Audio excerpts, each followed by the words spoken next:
Second. And we are live.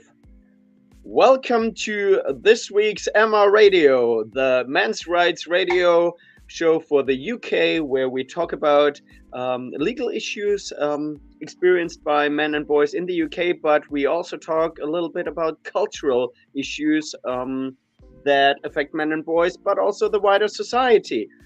Our host and co-host, no, both of our hosts are, no, we are both equal hosts. I'm the co-host. I'm the co-host. Oh my God, what am I saying? Elizabeth Hobson. No, I'm the co-host. Elizabeth Hobson. Introduce yourself, please, to our audience. Man, you always you speak first. You're in that dominant masculine position. It's just nature's way. Introduce yourself. I'm Elizabeth Hobson, at AntiFemBot on Twitter. I have been, making a nuisance of myself for a few years. Went a bit quiet for a bit, but I have joined the board of trustees for the Parity charity. Brilliant. And my name is Philip Tanser. I'm the founder of Gender Parity UK. We are both men's rights activists here in the UK, and we would like to bring a couple of interesting topics to you tonight. We are revisiting two stories that we talked about in the last 2 weeks. One story is about Scotland. That's our leading story, where the Scottish government wants to introduce juryless trials for rape and sexual assault, which would be absolutely awful. And the lawyers have something to say about that, which I'm very proud of, to be honest, that the Scottish lawyers are standing up. Then we're gonna talk about a movie that Elizabeth was introducing or promoting last time, called The Birth Gap, and unfortunately the movie was cancelled, or the screening of the movie was cancelled. Elizabeth will tell us something about that. Afterwards, we're gonna talk about a blog series. What's it called, Elizabeth? Right. Oh, darn it! What is that? You can just mention it later on. You don't have to. Yeah, you don't have to spill the beans right now. Worshipping the future. I think we'll have a look at it later. Yeah, it's been signaled. It's a writer who I've not heard of this guy, and he's not got many followers on Twitter, comparatively. But Helen Dale, who is very impressive, she's a lawyer herself from Australia, and she's very cool and has a very well read Substack, and she's got his series on Substack, and it's quite a long series, maybe 15 or something essays on it. 3 of them. We're going to talk about it later. We're going to talk about it later. Sorry. And the last. And, I'm the co-host. Then we're gonna briefly talk about the American journalist and commentator Tucker Carlson, and what happened to him, and his future. And last but not least, we're gonna talk about some cultural stuff. I'm gonna talk about my experience watching Guardians of the Galaxy Part 3, and also the new horror movie Rise, and subliminal feminist or maybe anti-feminist messages that I detected. We also want to say hi to our viewers, and especially to Stephen Hatterley, who's always with us. If you guys have any questions, please write them down in the comment section. That's always great. And obviously, like the show and share the show before the show, during the show, and after the show. So,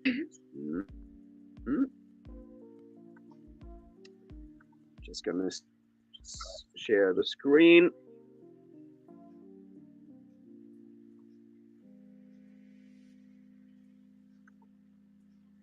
Wow. So last week I was talking about the Scottish government and that they were introducing, or they wanted to introduce, a trial run for juryless courts when it comes to rape and sexual assault. They wanted to introduce a whole range of things. Some of them Elizabeth and I thought were actually good. We were against them. It's worth going back, watching our last episode to catch up on these new laws that the Scottish government wants to introduce. I would also recommend a video from the Scottish Family Party on that issue. It was a very good and detailed video. I will, after we are done with the live stream, I will put the link to Richard's YouTube video in the comments below. But yeah, let's have a look at the article about the article with the lawyer. So there is a lawyer boycott of juryless rape trials to be unanimous. I don't have to read the whole article, but it seems like 7 of the 8, maybe even all 8 of the lawyer associations in Scotland want to boycott these juryless trials, which is absolutely awesome. A couple of comments here. Stuart Murray, Vice President of the Scottish Solicitor Bar Association, said at least 7 bodies had voted against the government proposals. Legal professionals have said the scheme proposed to tackle low conviction rates could undermine the judicial system. First Minister Hamza Yusuf has defended the plan. He pointed to a weight of evidence that juries are affected by rape myths and misconception. Let me just, yeah, this is quite interesting. I wasn't aware of that. Here it says, in the most recent figures, conviction rates for rape and attempted rape were 51% compared to 91% for all other crimes.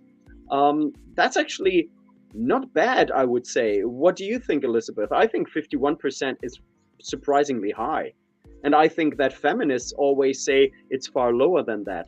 Yeah. Well, feminists, it's usually about 6% they cite, isn't it? Which is, I think, the number that are reported to police. And so, yeah, there are a multitude of reasons, including people saying, you know what, I actually said that and it wasn't even true, that are going to be accounted for in that 94%.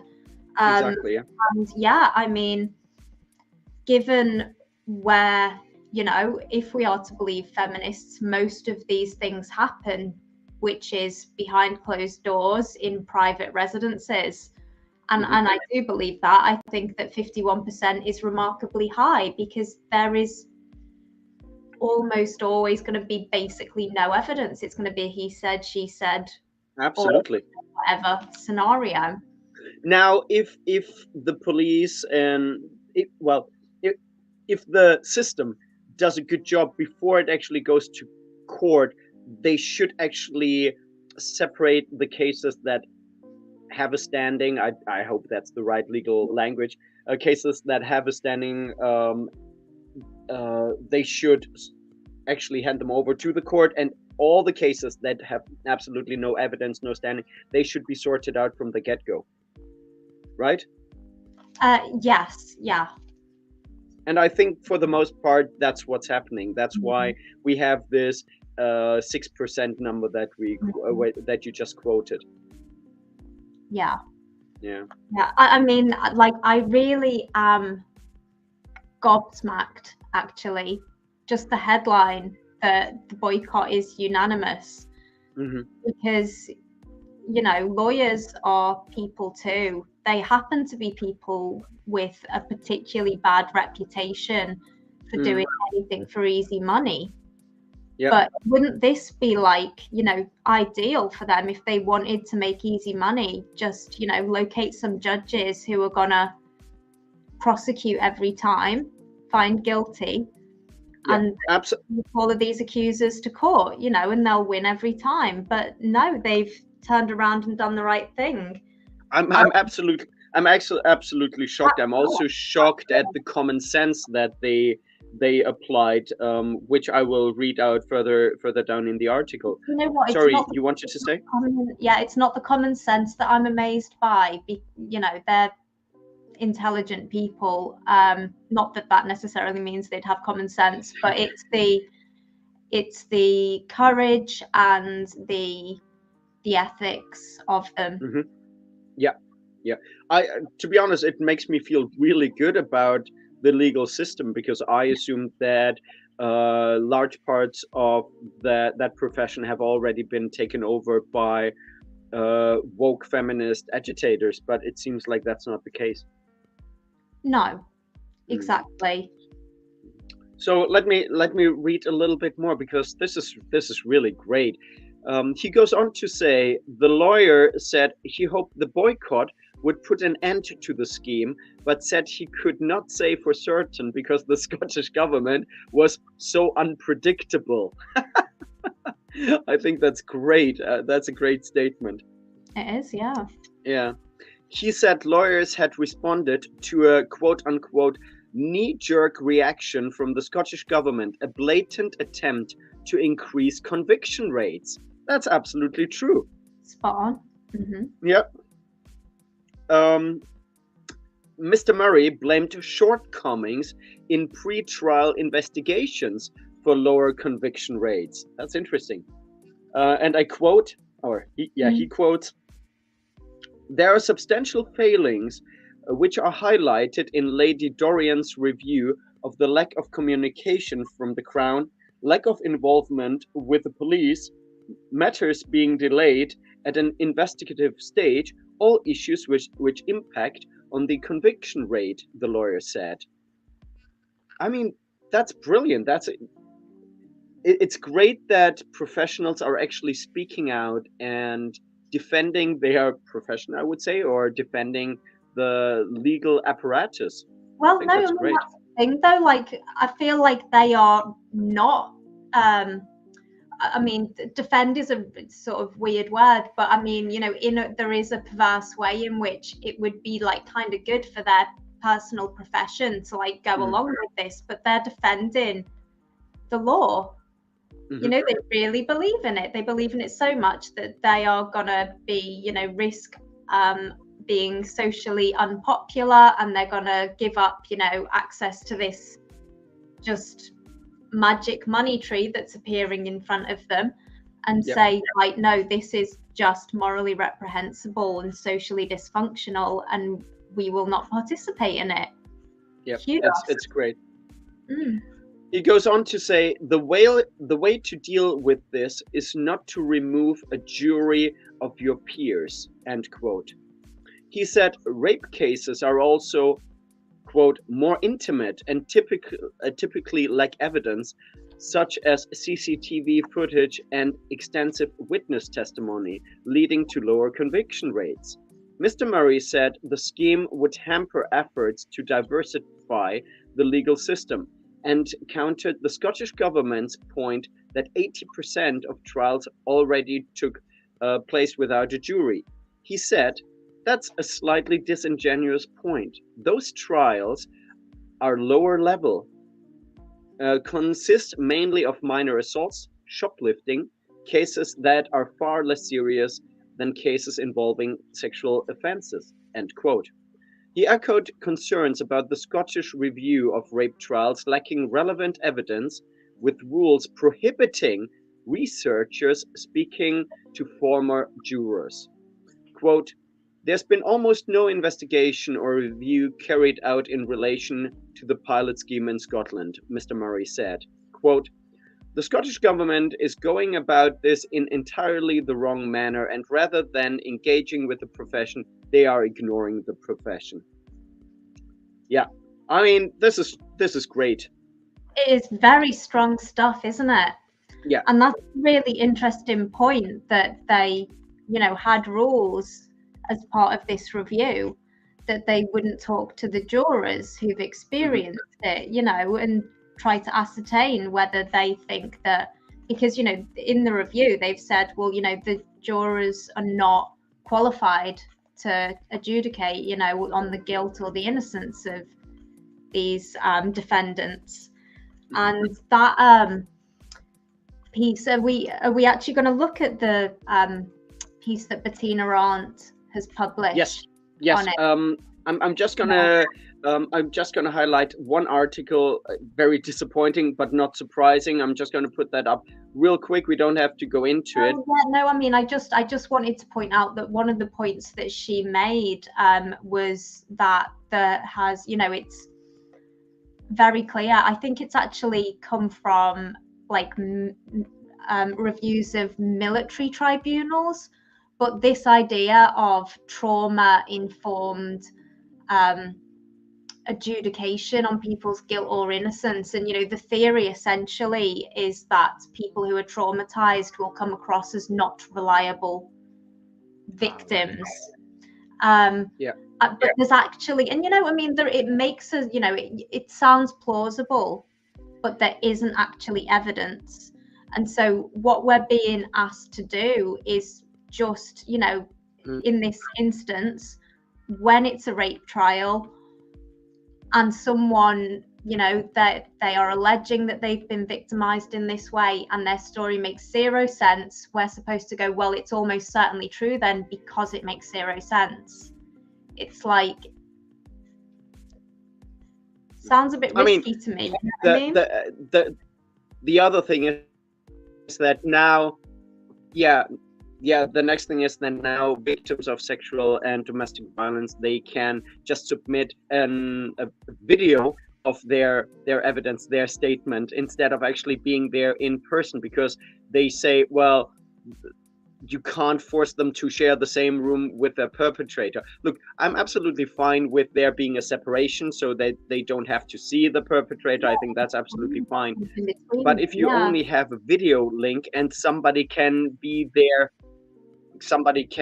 pretty much, and you can read out your statement, I don't like it. I really don't like it. While I do have compassion for the victims, I don't think it sounds like a good one. But I mean, you know, the video element is less concerning to me, although it is still concerning. But it's the fact that there are, you know, increasing pushes to not cross-examine these people. Oh, yeah. You know, it's just, that's just not the law. That's not, you know, it's not possible to do it that way, you know? Yeah. I'm just going to put up the second article. So it reads, Juryless rape trials will go ahead despite legal boycott, says Scottish Justice Secretary. And how long did it take them between the boycott being announced and the government to say, well, we don't care? How long did that decision take? So the article about the boycott was from, I think, 2 days ago, and this, well, pretty much the same day, I think. Wow. Pretty much the same day. Yeah. Absolutely remarkable. Yeah. And this is the glorious leader of this scheme. Her name is Angela Constance. And yeah, I read the article. It's all BS. Interesting here it says, some feminist campaigners have claimed juryless trials are needed because of widespread beliefs in sexist rape myths among the public, which cause them to wrongly acquit predators. However, criminal lawyers north of the border have insisted there is nothing wrong with the jury system, and that plans designed to artificially drive up conviction rates will risk major miscarriages of justice. I mean, I'm almost shocked that these articles are well written. The fact that they are calling out feminist campaigners, they are not saying women's rights campaigners, they say feminist campaigners. That is strong wording, and I really applaud them for calling a spade a spade. Mm-hmm. Yeah, I absolutely agree, because, you know, these feminist campaigners do not have the back of the mothers and daughters and sisters of men who might fall victim to a miscarriage of justice if this goes ahead. Yeah. Now I'm going to put up the article that you shared from Bettina Arndt. Do you want to tell us real quick who Bettina is? Yeah, well, who is she? She's an Australian what? She must have some kind of academic, like, do you know what her? I think she's definitely a researcher. She comes from from academia. Yeah. She comes from academia, and she's been interested in gender relations, or relations between the sexes for a long time, with a focus on men's rights. So she's not on the feminist side. No, not at all. But I do, I've found her for many years, and I don't follow her religiously, but every time I spot something by her and it pulls me in, I'm always pleasantly surprised by how even-handed she is, and she never seems to just take anything, at face value. She always has something thoughtful to say on it. So in that article, I have not read the article. Did she mention the Scottish trials? Yeah, I think she actually starts there. Okay, I'm gonna. Oh yeah, she does. This woman here is coming to prominence in Australia, because I mean, Bettina goes into the details of her case, and it is absurd. But she, accused some young man of rape, and the story very much doesn't make sense. And so he was acquitted. He was, found innocent. And she's now like going all over the news, and she's got this book out because she's claiming that, him being found innocent proves that like the legal system doesn't protect victims of rape. But it's like, I mean, man, the details of the story are awful. So she's a liar. She was caught lying, and now she's doubling down with the lie. Yeah, and I mean, crazy. I did look her up, and yeah, there are just there's article after article lauding her as some heroine and some martyr and all of this, and it's like, she really isn't. She is really a nasty piece of work. Okay. Yeah, and you're right. The article starts with Scotland. It says Scotland is currently pushing ahead of Australia in the feminist drive to see more men behind bars, but no doubt will catch up soon. Their latest plan, announced in a proposed criminal justice bill last week, involves new laws to abolish jury trials in rape cases. Scottish lawmakers believe members of the public can't be trusted to adjudicate on sexual assault cases because they don't have the right attitudes. Yeah, I will definitely read this article after the show. That's very interesting. I will also put the links to all the articles in the description of the video, the live stream, so everybody can read them in detail. Where did you find it? About the modern world, that phrase or that sentence that, the public can't be trusted, isn't that just what the elite think about everything these days? Absolutely. But it's actually quite nice to see, because it shows that the feminist agenda, or the overlords, they know that they don't have a tight, firm grip on society, that people still have too much common sense to be trusted. They seem to be becoming increasingly aware that the battle for our hearts and minds is not going to be won. Yes. Yeah. By the way, so if our viewers have any questions, please write them down in the comment section. If you have any topics that you want us to address, please feel free to tell us what you want us to talk about. I'm gonna jump to the next topic if that's okay for you. Mm-hmm. And the next topic is regarding the screening of the movie Birth Gap. Mm-hmm. So unfortunately, the movie was canceled. Do you want to say something about that? You wanted to go to see it, right? Yeah, I did. Although actually, I cancelled my ticket yesterday because the train drivers can't be asked to work that day, and it just would have been impossible to get there. But I mean, yeah, so actually on a personal level, because they are going to try to find an alternative venue like next week, it might work out really well for me. But basically, you know, these students have been going nuts, and the venue's response initially, and it was a divinity. Was it the Divinity College? I think it was one of the Divinity colleges in Cambridge.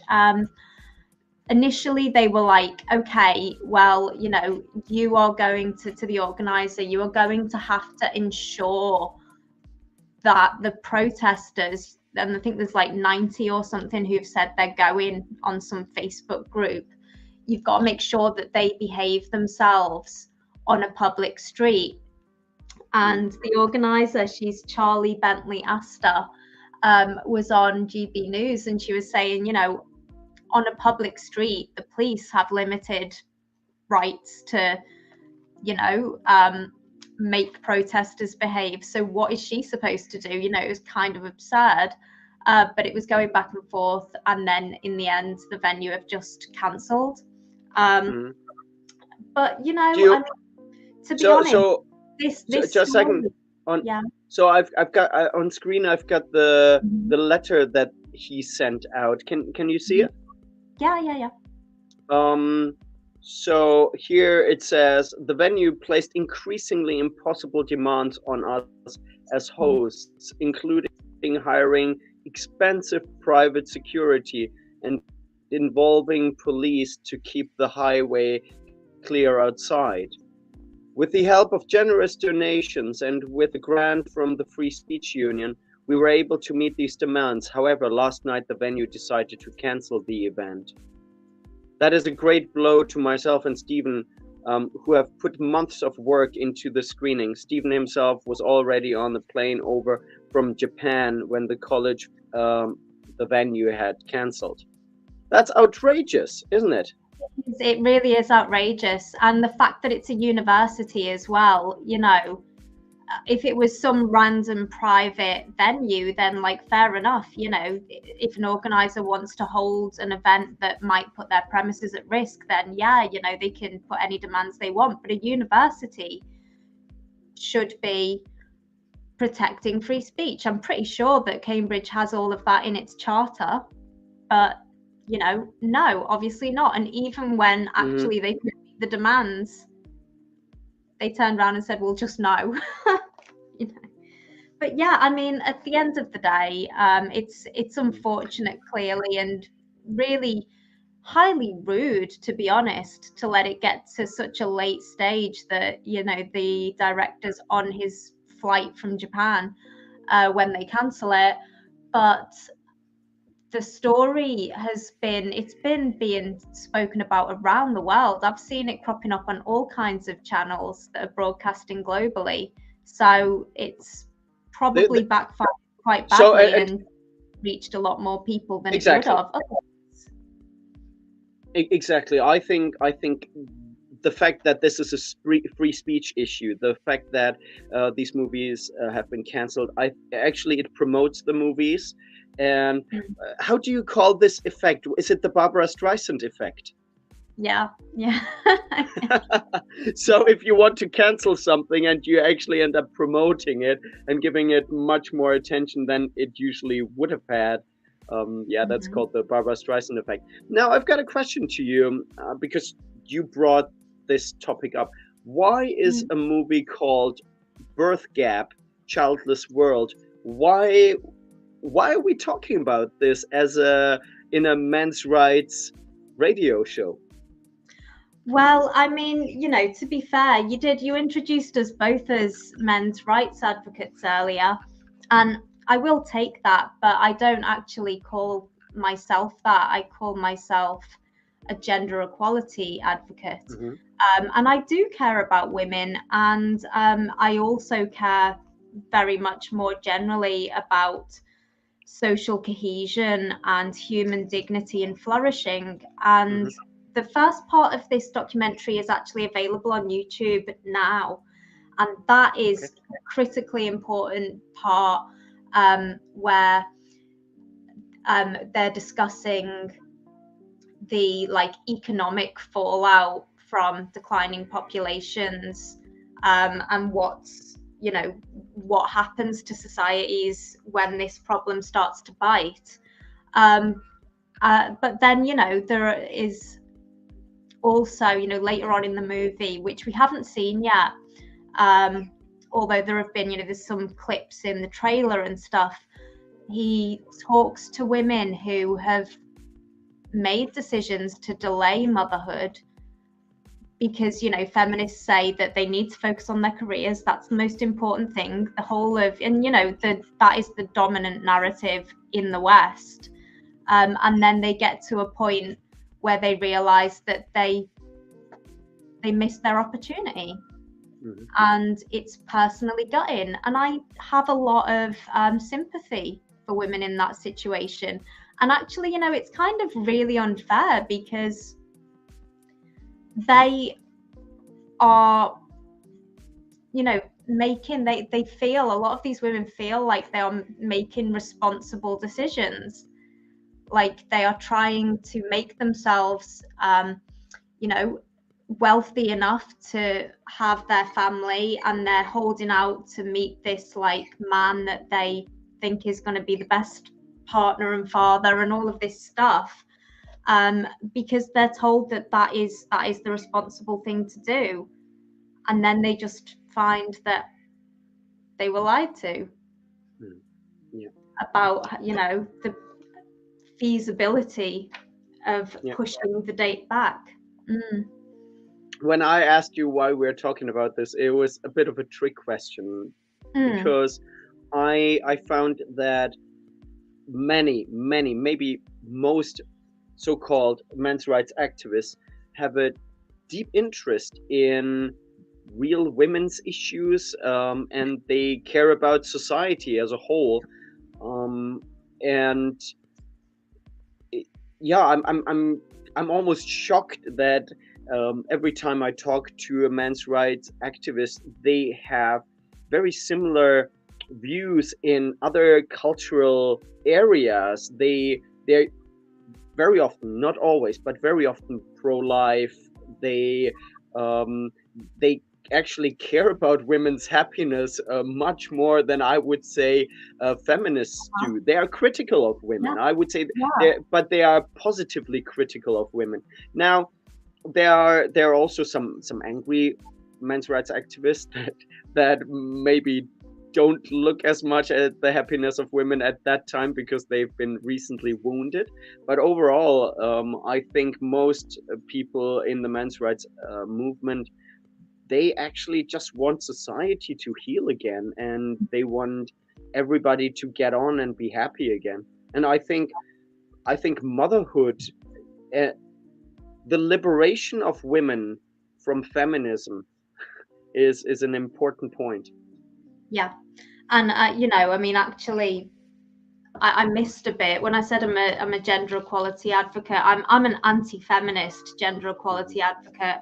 And in the piece in Varsity, which is the Cambridge News sort of student newspaper, in the piece that the protesters published, one of the things that they said was that giving a platform to women to talk about their experiences of missing out on having children is anti-feminist. And I was like, guilty, well into that. And there's a lot of anti-feminism within the men's rights community, funnily enough. And so I would say that actually there's more and more anti-feminism in the broader society now. Oh, It's yeah. definitely growing. Yeah. And again, you know, these students are only going to help because there are, you know, not many women by the time you get to your 30s. You know, most women know either from personal experience or from the experiences of friends and family how difficult, you know, it can be to bring a child to term and, you know, have the child safely and all of that. And so, you know, if the look that feminists want is to be trying to shut down events where women can talk about that, that's not going to be good PR for them. And I love it. Sure. So let's move on to the next topic, and that is something that you made me aware of, and I haven't read it yet, so maybe you want to tell me something about it. Where is it? Worshipping the future. Mm-hmm. What is this? What are we looking at? So, I mean, can you like scroll right down, or does it say, actually, I think it's going to say how many there will be. But Helen Dale is super cool. She is an award-winning author from Australia, and she's also a trained solicitor, I think. One of those legal professions. And she's just a very courageous and intelligent woman who has a particular interest in the Roman Empire. And she started, last Sunday, I got an email. I noticed one pop up from her Substack. And when I went to look at it, she's publishing these essays by LORENZO WARBY. And I followed the link to his Twitter profile, and it's a fairly small it's got a fairly small following. So I don't know where she's found him. I've never heard of him before, but he writes very intelligently. It's very interesting. I think there's maybe like 15 essays in there at the moment. Just a second, I'm scrolling down. I found that. And they're like... No, even more. They're 20. Oh my God. Oh my God. It's never ending. 36. Oh, so you were almost right. You were almost right. God. More essays than years I've been on the planet. But yeah, 3 of them, I don't know what numbers they are, but 3 of them are on their title, Feminization Has Consequences. Yeah, so, it's on screen. It's on screen. It's essay 14, essay 15, and 16. Yeah, so the one I read on Sunday was Feminization Has Consequences 3. And in that, he talks about the difference between male-dominated societies in which rules are prioritized, because having rules to games allows men to compete for status to get access to women. Whereas in a feminized society, which, you know, he defines, it's not about gender egalitarianism. It's a shift in a shift towards female typical behavioral patterns and female typical concerns. And actually, what you get in a feminized society is like cliques of women, and there's intersexual competition, and these elite women throw working class women in particular under the bus, because, you know, women are hypergamous and men don't mind sleeping with working class women. So it doesn't benefit elite women to have working class women doing well enough to be, you know, appealing sexual partners for men. He talks about social dysfunction. I would actually say that, I mean, from personal experience, I would say that a very successful woman, I would find her less attractive. Because it would slightly intimidate her, and I was like, oh no, I have to compete with that. So for me, somebody who is okay with less is often more attractive. Yeah, And I mean, you know, he made a good point actually, about, you know, the idea of like female solidarity and how that is clearly, you know, we all know that there is not increasing female solidarity in our increasingly feminist society. And he cites the female identifying predators that are being transferred into women's prisons, which obviously are largely populated by less fortunate women, and the indifference from the elite to the grooming gang scandal. But he contrasts this interestingly in a way that I hadn't thought of before, with the public horror in late Victorian Britain over working class girls sold into prostitution. And I found that really interesting because, you know, there were massive sort of public social campaigns to save these girls. And, you know, some of them were like quite absurd and gynocentric and, you know, presented like men as these horrendous kind of monsters. But, you know, at the end of the day, they were in very risky situations and did need help, and they were offered help in a way that the victims of the grooming gangs in recent years were not able to access any support whatsoever. I think we have to look at that from an intersectional point of view. That with the grooming gangs, the perpetrators were of usually non-British descent, so that played a role in the victims being ignored. I think, because absolutely, but like the fundamental principle that's relevant to this essay in particular is the fact that we're in a more feminized society, and yet these are girls clearly being victimized who are not helped. And you've got all these, you know, elite feminist women ostensibly, you know, fighting on behalf of women, and they don't care, you know, and that's the sort of significant point.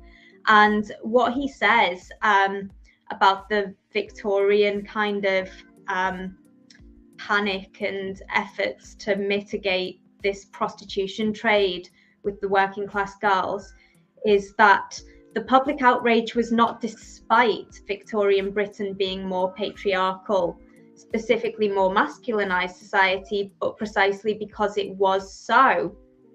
And he says a more masculinized society is more likely to defend lower status women than a more feminist society. Interesting. And that he puts down. Would you agree with that statement? Well, I mean, you know, empirically, it's very obviously true, isn't it? And yeah, I mean, I do believe in the sort of sexual marketplace dynamics that are presented by the evolutionary psychologists, which is what this kind of is about. We've liberated this elite class of feminist women to kind of control the narrative in society, you know, control what we're all supposed to conform to care about and all of this. And the result is that these elite women are dismissive, disregarding the rights and well-being of other women who would be sexual threats. Yeah, unless they're useful, unless they're a useful tool. Unless they can be manipulated, yeah. Exactly. Yeah. Cool. Okay, that sounds great. I will definitely share the links both to the essays about feminism, but also the overall blog.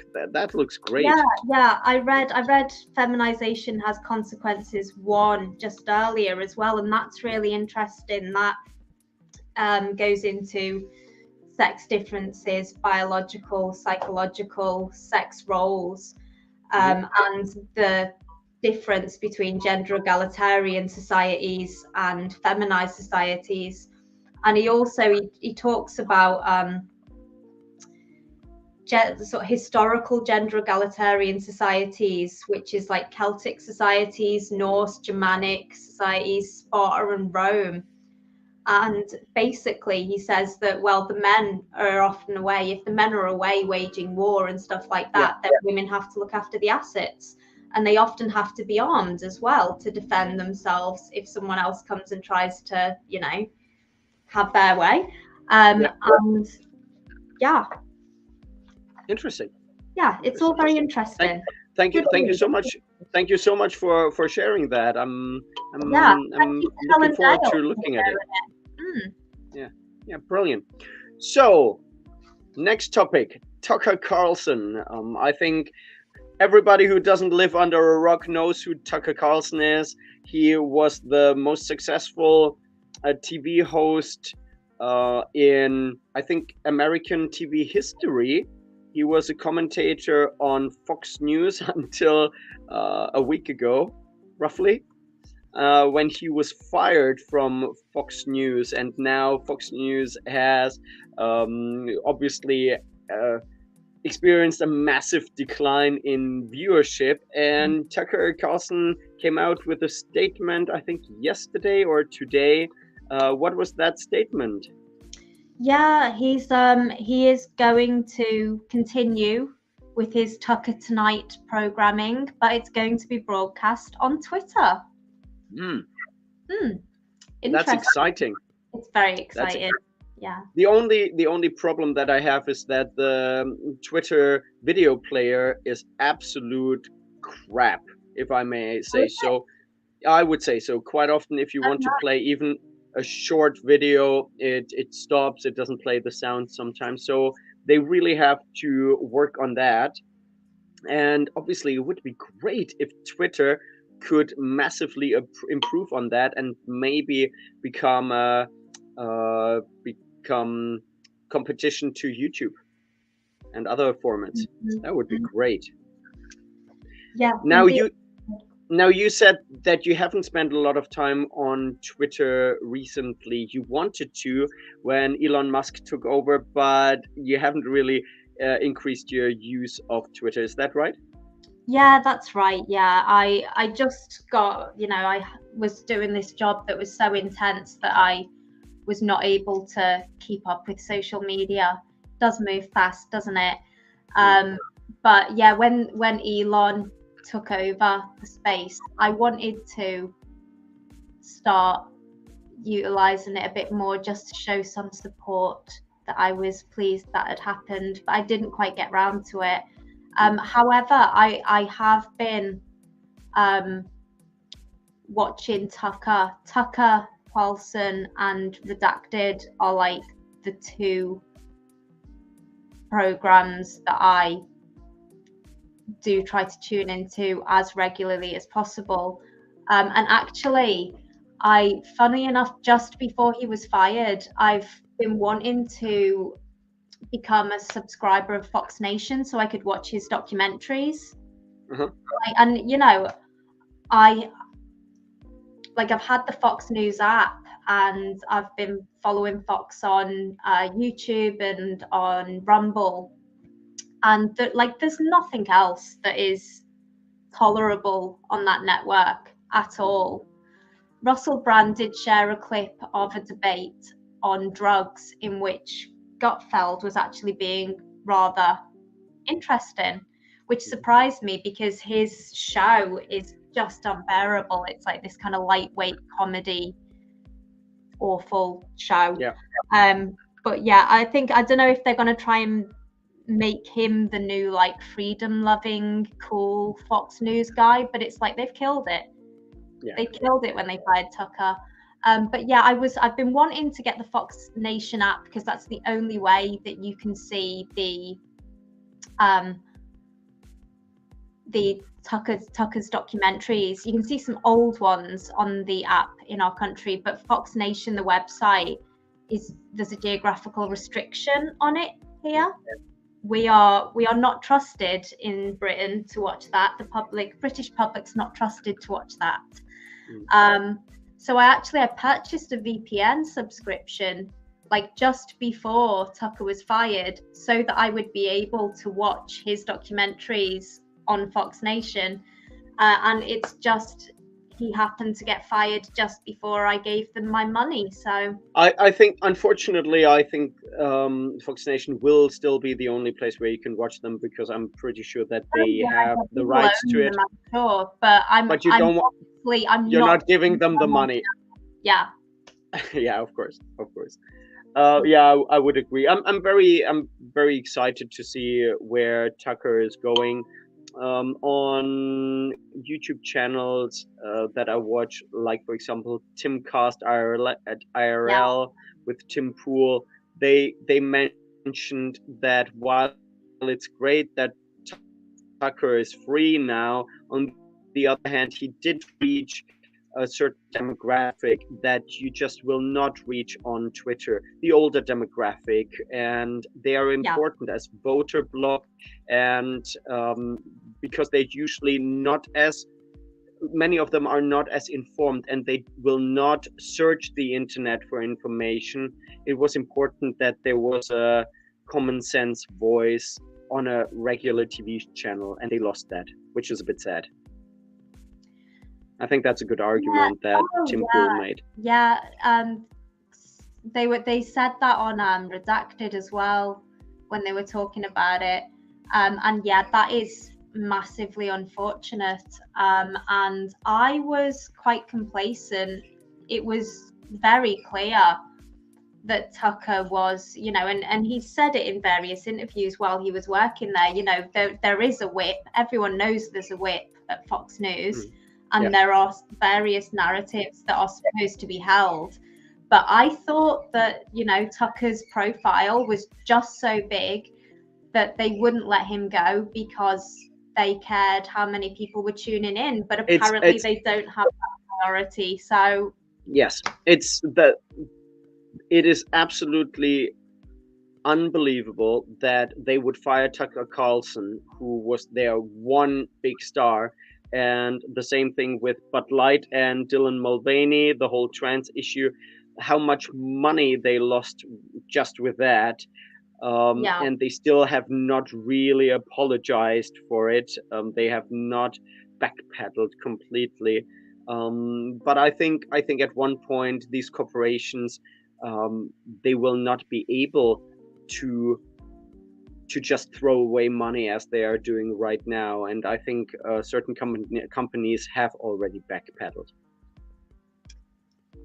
Yeah, I mean, I don't know if I am interested in people backpedaling for reasons like that. I don't know. Like, I think they should just do what they want to do, like be as woke as they want to be and just be ignored. That would be my ideal scenario. Yeah, I agree. But on the other hand, companies don't have morals. They want money.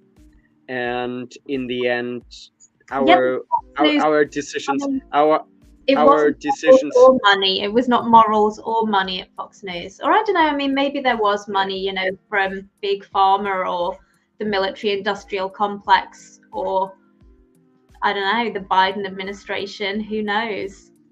I'm sure as we watch Tucker Carlson on Twitter, we will find out what it really was.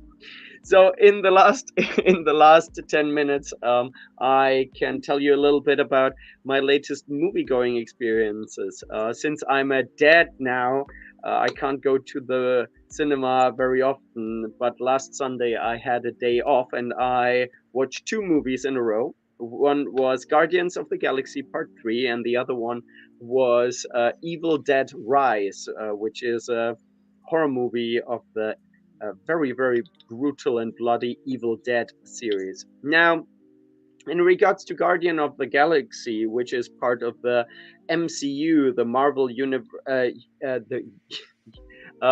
Marvel Universe, Cinematic Universe. Thank you. Oh my God.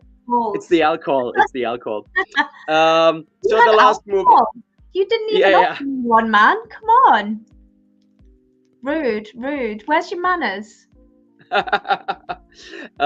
So the the Marvel cinematic universe has been absolute trash for the last couple of years, and they have pushed more and more of a feminist agenda.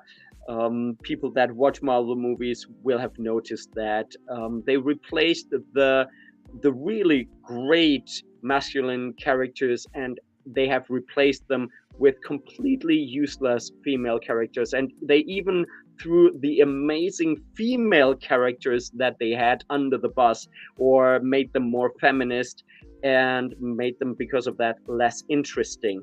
So when I went to watch Guardians of the Galaxy, I had hopes. But I was afraid, and I thought, please don't let it be as bad as the last couple of movies, because I love the Guardians of the Galaxy. I really do like them. And I can tell you, I love the movie. I thought it was really, really, really good. I have seen reviews from other people that criticized certain aspects, the female behavior towards men. There's one character who punches a male character just for being romantically interested. So Gamora punches the main character, Peter Quill, really harshly, and people said, that's interesting, because that's like a pet hate of mine, but in the context of her character, like, she was raised by Thanos, you know what I mean? Exactly. And so while I'm like, I think we have to be careful not to being hypersensitive, and not to say, oh my God, we can't have that. She's an assassin. She is a badass woman, and she is not in love with him. In fact, like, she was never in love with this version of her, was never in love with him. So the fact that he's all lovey-dovey and that gets a bit too close, she can't deal with that. I thought it was absolutely fine. Now, for me, recently all male characters have been deconstructed. Thor is an absolute idiot. Like, he is like a big man baby in his own movies, and Peter Quill, Star-Lord from the Guardians of the Galaxy, as well. Everything he did in the last couple of movies was useless, and he was treated like a complete idiot. I would even go as far as saying, I think they made him look bad.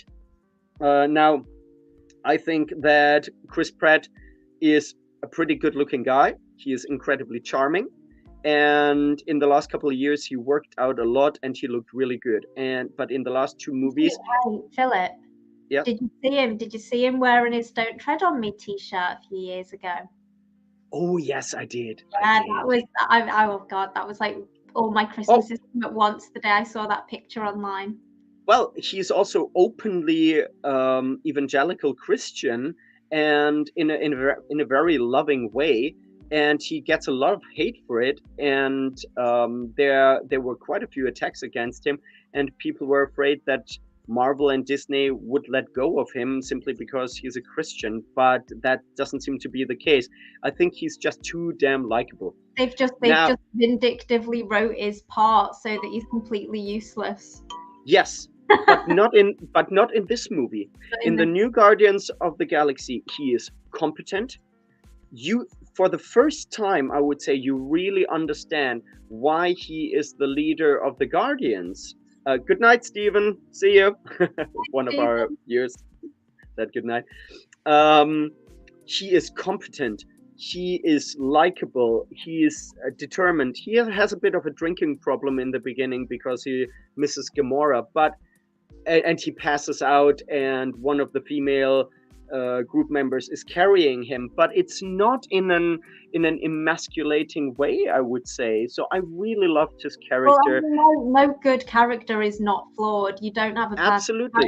You know, if you do that, then you have Captain Marvel. Who wants that? Yeah, exactly. And there is a character. His name is Drax the Destroyer, played by Dave Bautista, and his name is Drax the Destroyer. And his thing is that he punches things, pretty much.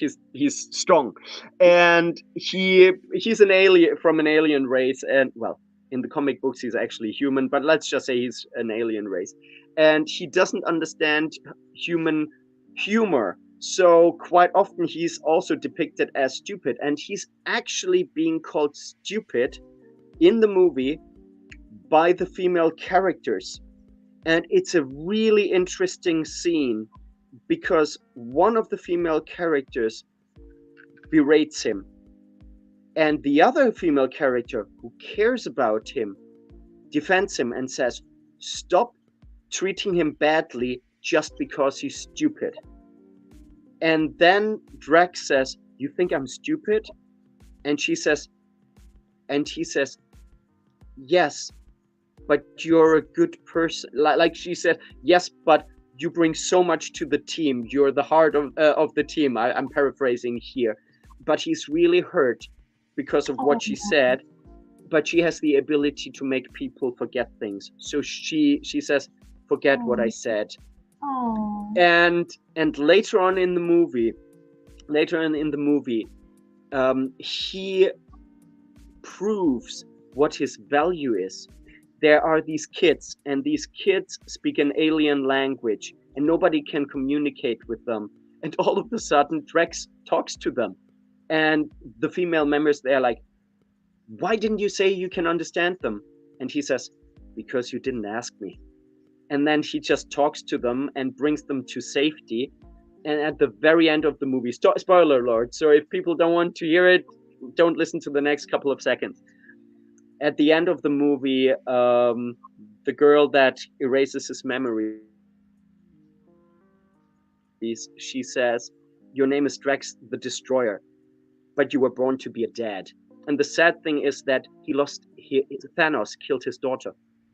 That's why he's the Destroyer. That's why he's fighting against Thanos. And at the end, he pretty much adopts all the children that he saved. Oh my God. Beautiful. Look, I've got tears in my eyes just hearing about it. Good. Marvel is a wonderful movie. Yeah. I think it treats both the female and the male characters with love.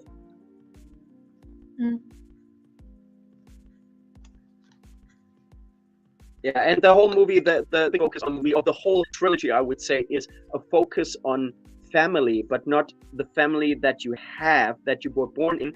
But if you don't have a family, you create your own family and you stick up for each other, even if the other guys are weirdos. So it's a movie about friendship and family. And as that, I think it's a beautiful movie. I really liked it. When Marvel does that kind of stuff. The second movie, say something. When Marvel does those when Marvel covers those sort of relationship like challenges and people trying to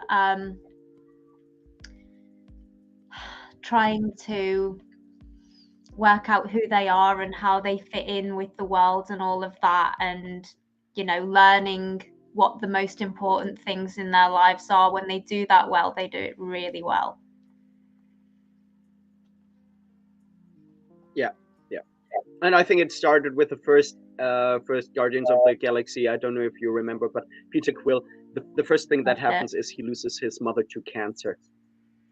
So great, yeah. And I think that this movie really has the same vibe as this first scene. A lot of emotions, a lot of tears. I cried several times during the movie, so highly recommend it. Now, I didn't cry during the movie Evil Dead Rise. Evil Dead Rise. No, it was actually a good movie. I enjoyed it. It is what it is. It's a great Evil Dead the blood movie. And violence, is it not a bit like, oh? It was gruesome. It was really bad. It was really gruesome. There was so much blood in the movie. It was bad. I really liked it. But what I found interesting was the probably unintentional anti-feminist undertones in the movie. The main characters are a woman who just finds out that she's pregnant. She is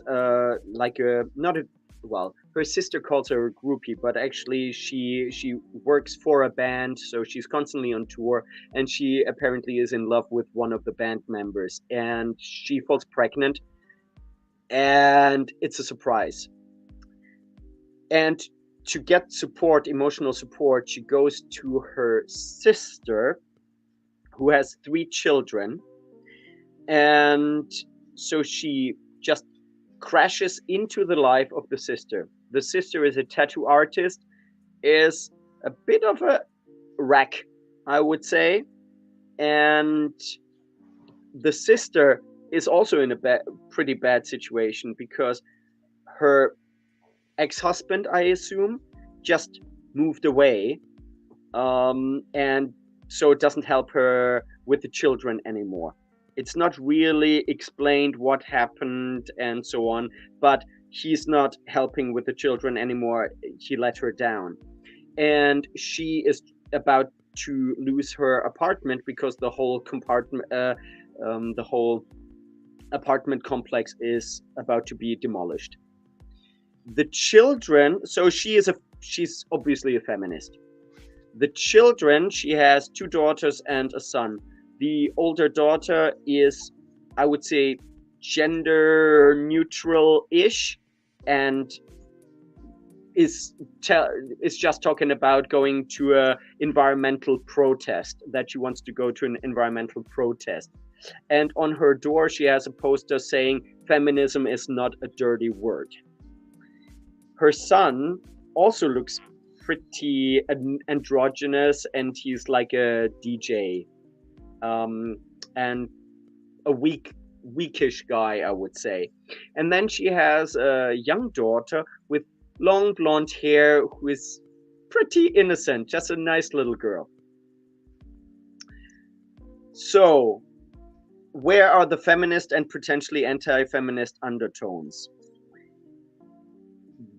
A demon is conjured, and the demon goes into the mother, kills the mother, and turns the mother into this awful, really, really disgustingly awful creature, which still wears the skin suit of the mother, which makes it incredibly hard for the sister and for the children to hurt the demon, obviously. And the demon uses that, constantly plays the victim and says, "Oh, I'm still your mom, I don't want to hurt you." Now, the 3 people that die, or the 3 people, the 3 main people that die are the mother, who is an atheist feminist, the daughter, who is a feminist, and the weak son. The people that survive are the pure little girl and the sister, who is pregnant, and she clearly wants to keep the baby. And I don't know if it was just me, but I felt there was almost this, like, the pure characters survived, the innocence survived. And there was this interesting scene where the demon, wearing the skin suit of the sister, is sniffing on the sister and says, "I will eat your soul." And then she sniffs on her belly and says, "I will eat your souls," because she can smell the pregnancy.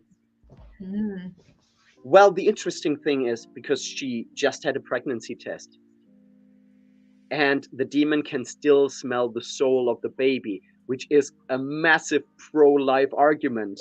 Yeah, good point. Yeah, that's nice. I was like, oh my God, that is totally a pro-life argument. The demon recognizes the holiness of the embryo.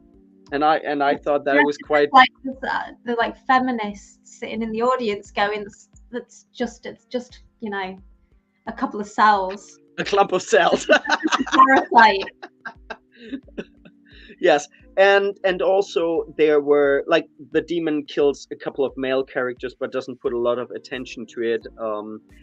But one of the male characters, he is from a Spanish heritage, and he prays over the dead body of the sister before she is fully possessed by the demon, and he says, "Can I please say a prayer?" And the sister who's still alive says, "Oh, she wasn't a believer, she was an atheist." And she said, "It's just a couple of words."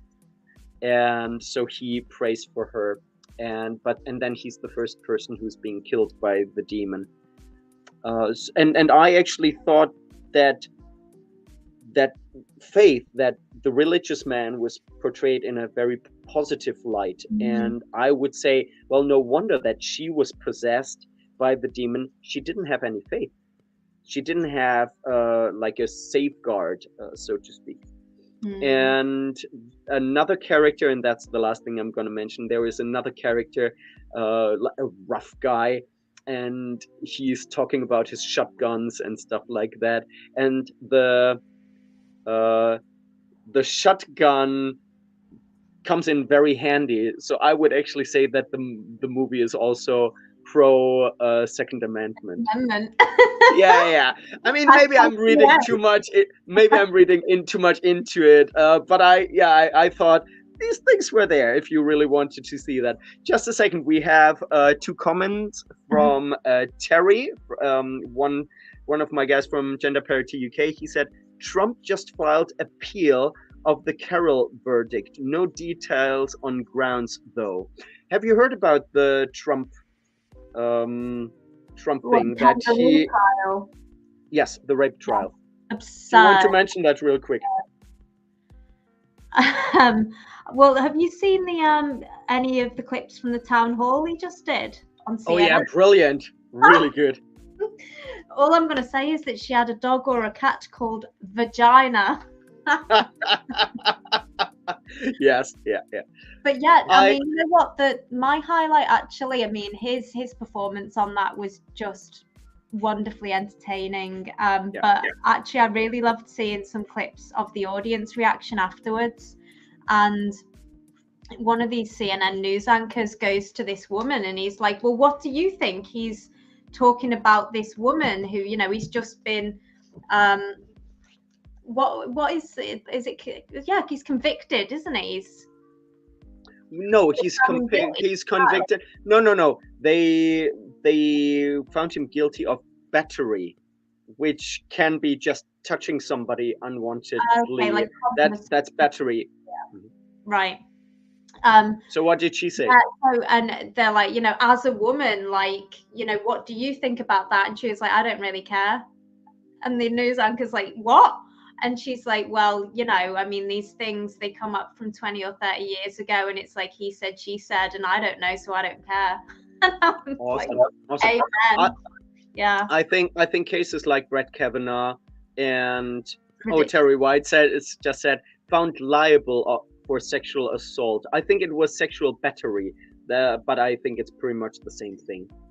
It's a different word for the same. Found liable. Found liable seems what does that mean? What's the definition for found liable? Because if you're like liable for something, can that mean like you left the door open for it to happen, kind of thing, rather than you actually did it? I don't know. I'm sure Terry is gonna send us. I'm sure Terry is gonna send us a definition in a moment. He's very legally minded. So. I'm just going to wait for Terry to send us the definition if he's still there. Are there any last thoughts? Because we're 13 minutes over time. You know, thoughts can wait. There's nothing that important. Okay. Terry just wrote civil court balance probability. Oh, so right. I think it was a civil court. Oh, so it wasn't like a so criminal with the lower standard. Ah, right. Yeah. Well, I mean that makes sense. We can look into that for next week, maybe when. But yeah, it's all backfiring, isn't it? Cool. Okay. Absolutely. Not found guilty. Oh. Not found guilty, Terry. Right. We have to look into the case. I think we have to look into the case, but we have to end now because I'm sure my wife is waiting for me, and yeah, she's very patient with me. Yeah. Please follow us on Twitter. Share this video with other people, and join us live next week UK time. It would be great to have more live audience, so you can send us some questions in. If you have some topics, please send them to MRAdio on Twitter. That's MRAdio1 on Twitter. You can also reach Elizabeth under which name on Twitter? At @anti_fembot. And you can find me as PhilipTancer1 on Twitter. Thank you so much. And like every week, we're gonna end the episode with a prayer. So let's pray. If you're an atheist, if you don't want to pray, then just end the video now. If you're an atheist but you don't mind other people praying, just listen to us. If you are a Christian, you can pray with us. In any case, it was lovely having you tonight, and see you next week. So, Heavenly Father, we thank you for the camaraderie that we have. I thank you for the friendship with Elizabeth, and I thank you for everybody who is fighting on the side of justice and truth. It doesn't matter in what area, be it men's rights, be it human rights, be it just overall peace for our society. I pray that we would reach many people, that we bring people together. I pray that those in positions of power and those in positions of legal authority would stand up against injustice and stand up against indoctrination and anti-human ideologies. I ask you to bless us. I ask you to guide us, and I ask you that everything that we are working on has a positive outcome, and that our aim will not be to hurt other people, and that we are not driven by anger. It is in your name that we pray. Amen. Amen. Is there something you would like to add, Elizabeth? I think you should get back to your family, Philip. Brilliant. Okay. It was lovely having you. Good night.